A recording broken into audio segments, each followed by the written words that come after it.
र म कसरी हिँडिराखेको छु यस्तो काठमाडौँको ठाउँमा।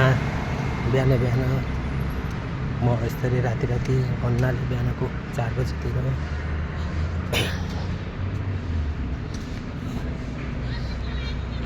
आफ्नो दुःख गर्नलाई हिँडिरहेको छु। कसै बुझ्छ र न मेरो फ्यामिलीले बुझ्यो, न मेरो अरू कसैले बुझ्यो। अरूले कसैले नबुझेको म आफूले आफूलाई बुझिरहेको छु।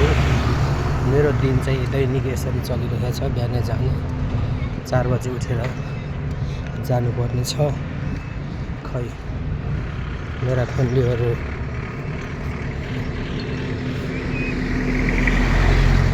रिसाउँछन्। काठमाडौँ बसेको छ, खाछ, के छ र यसलाई टेन्सन के छ र जागिर गर्नु पर्दैन भनेका छन्। भविष्यको चिन्ता त मलाई छ, मेरो फ्यामिलीलाई भन्दा त्यो त मैले बुझेछु। आज मलाई भिडियो गराउनु मन लागेको गराएको। यस्ता दिन त कति बिते यो भन्दा।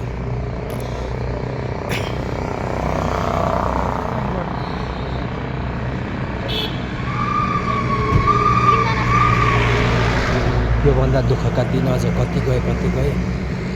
मैले त्यो कुरा त सेयरै गरेको छैन, किनकि सबै कुरा सेयर गर्न पनि सम्भव हुँदैन।